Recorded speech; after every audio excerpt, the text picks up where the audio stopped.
জান্নাত জিনিসটা, জান্নাত জাহান্নাম জিনিসটা গল্প গুজবের ইস্যু না, সিরিয়াস ইস্যু। হয় জান্নাত নয় জাহান্নাম। আমার সারা জীবন ব্যবসা বাণিজ্য হলো না, ক্যারিয়ার হলো না, চাকরি হলো না।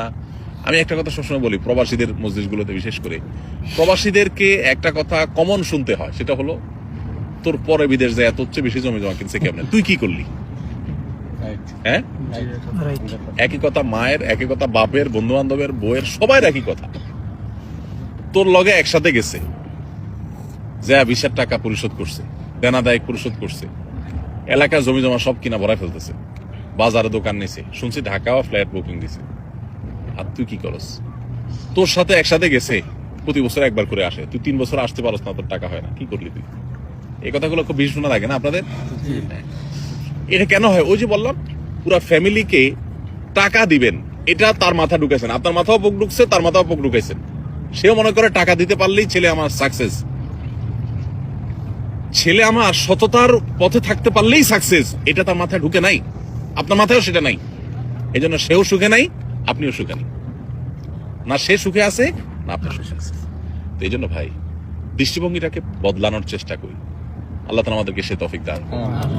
আমরা এই প্রবাস জীবনে যতদিন থাকবো, আল্লাহর আদেশ নিষেধ মেনে পরিপূর্ণ এবং খাঁটি মুসলমান হওয়ার চেষ্টা করবো। আমার জীবন চলে যাবে, ফজর নামাজ মিস হবে না জামাতের সাথে, রাতে আমি ওইভাবে শোবো, ওইভাবে ঘুমাবো, আমার ফেসবুক টিপাটিপি বা ইউটিউব টিপাটিপি করে গিয়ে আমার ফজর নষ্ট হতে দেবো না। যে চাকরি করতে গেলে আমার নামাজই হয় না, ইবাদতই হয় না, চাকরি আমি করবো না। এখানে আপনাদের জন্য কত সহজ ভাই, যারা ইউরোপ, আমেরিকা, পশ্চিমা দেশগুলোতে চাকরি করে, শতকরা কত % মানুষ হালাল চাকরি করতে পারে সেটা একমাত্র আল্লাহ ভালো জানেন। অফিসে ছেলে মেয়ে যে মিক্সিং যে পরিমাণ হয়, চাইলেও নিজেকে বাঁচাতে পারে না। মিউজিক ছাড়া মাথা ঘোরানোর কোনো জায়গা নেই, সব জায়গায় টয়লেটের ভিতরে মিউজিক, কেমন অবস্থা? জিন্দিগিটা মিউজিকের ভিতরে গড়ে ওঠে। এমনি নামাজি মানুষ ভালো চলতে চায়, কিন্তু আপনারা এখানে সৌদি আরবে মাশাআল্লাহ আল্লাহ কত ভালো রাখছে বলে, কোনো তুলনা হয়? হাজারটা দুঃখ হয়তো আপনার থাকতে পারে, কিন্তু আপনি এখানে উপার্জন করতে গিয়ে ভেজাল পৃথিবীর যে কোনো দেশের তুলনায় সবচেয়ে কম ভেজাল।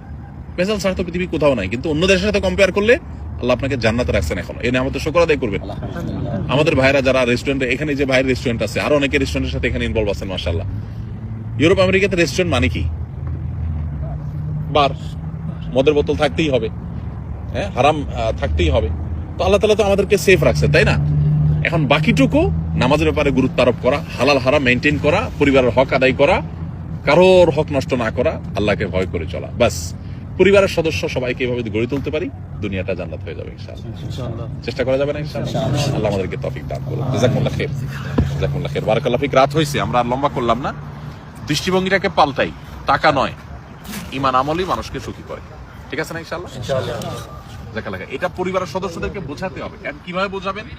আগে নিজে দিনটা বুঝেন। আপনি দিনটা বুঝলে তাদেরকে বোঝানো সহজ হবে। একটু কোরআনটা বুঝে পড়েন, হাদিসটা নবী সাল্লাল্লাহু আলাইহি ওয়াসাল্লাম বুঝে পড়েন। প্রত্যেকটা জিনিসের ক্ষেত্রে যদি এরকম বুঝে বুঝে দিনটাকে মানতে পারেন, মুসলমান বাই চান্স না হয়ে মুসলমান বাই চয়েস যদি হতে পারেন, কোরআনটা একটু অর্থ সহকারে বুঝে পড়েন।